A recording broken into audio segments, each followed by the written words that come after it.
Hola, bienvenidos a Sobre los Hombros, el espacio de psicología de Déjate de Historias Televisión.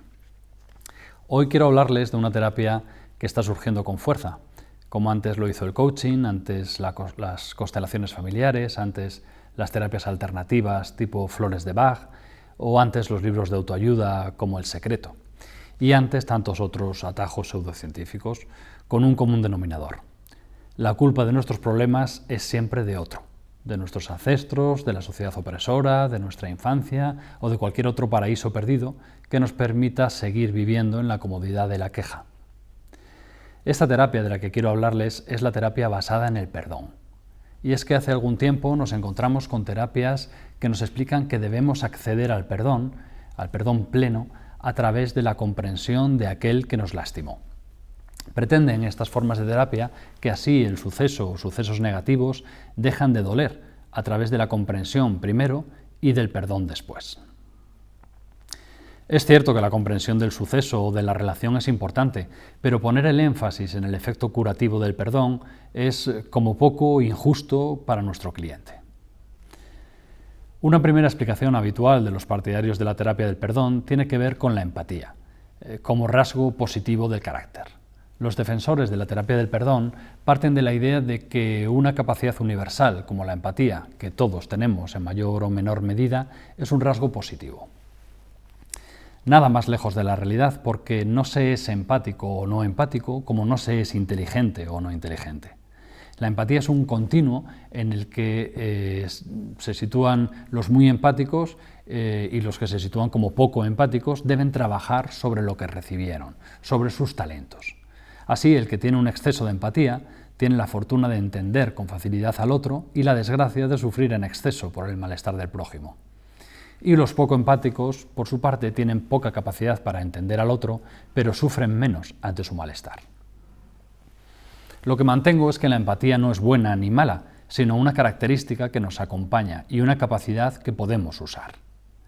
Por tanto, perdonar o no hacerlo no nos define como empáticos o no empáticos. Por tanto, ideas como que la puesta en práctica de la empatía nos hace entender sentimientos o conflictos que nuestro ofensor atravesaba al momento de cometer sus actos no tienen ningún sentido. Una segunda explicación para los partidarios del perdón tiene que ver con el fin del sufrimiento, como un lugar al que llegar. Parece que si llegamos a perdonar, llegamos a algún sitio mejor, como nos pasaba con la catarsis, cuando hace un siglo creíamos que tomar conciencia curaba. No, siento decírselo, la catarsis no cura y el perdón no es el final de nada. Por el contrario, el perdón en muchas ocasiones tapa la responsabilidad de empezar a usar nuestra agresividad de una forma constructiva. Sí, sé que esto de la agresividad está mal visto, como sé que la empatía o el perdón están bien vistos, pero la agresividad es fundamental porque evita la violencia propia y la ajena.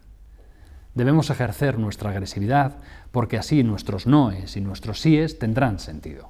Si no ejercemos nuestra agresividad, si no somos agresivos, si no defendemos nuestros espacios, nuestras convicciones, nuestros valores, la violencia recibida generará malestar primero y después resentimiento. Y este será el que nos traiga a terapia. Pues bien, en terapia el resentimiento no se cura con perdón, sino con buen manejo de nuestra agresividad, que muchas veces implica, lejos de perdonar, poner las cosas en su sitio siendo agresivos. Solo mejoramos cambiando y mucha de la violencia recibida tiene que ver, en mayor o menor medida, con nuestro mal manejo de la agresividad. Reprimirla implica resentimiento. Responder a la agresión reduce la probabilidad de tener que recurrir a la violencia y además reduce la posibilidad de volver a ser víctima de otra agresión. Desde el punto de vista químico, la agresividad también tiene un componente positivo.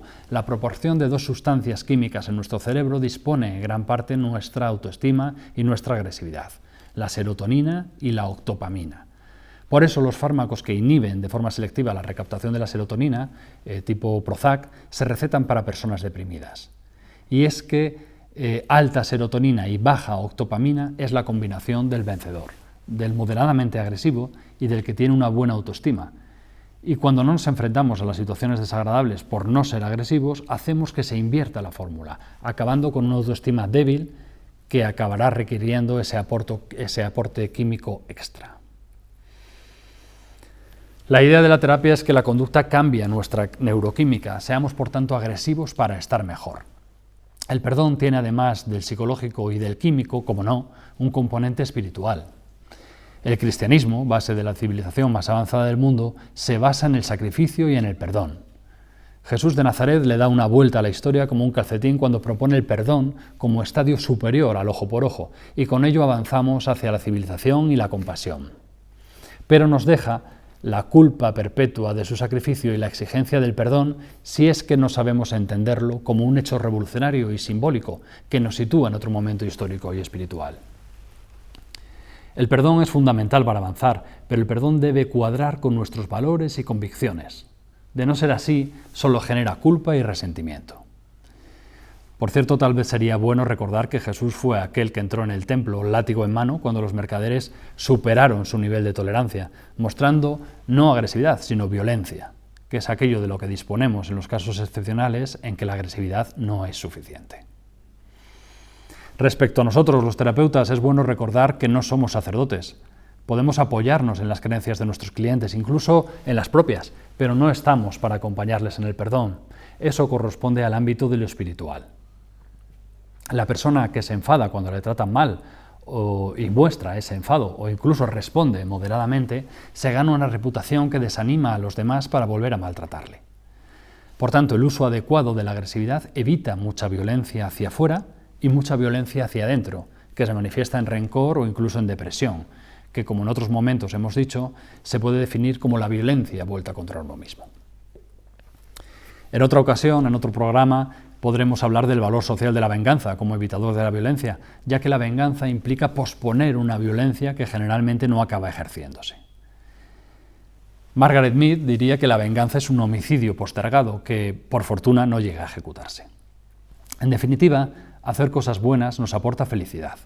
Y el perdón es bueno, pero eso no quiere decir que el perdón nos dé la felicidad.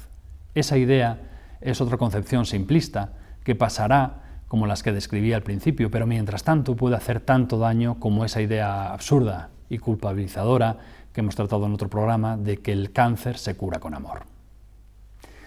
Muchas gracias por su atención y perdónenme si mis opiniones les han ofendido, pero si no están dispuestos a perdonarse, o a perdonarme en este caso, enfádense conmigo. Eso es lo saludable.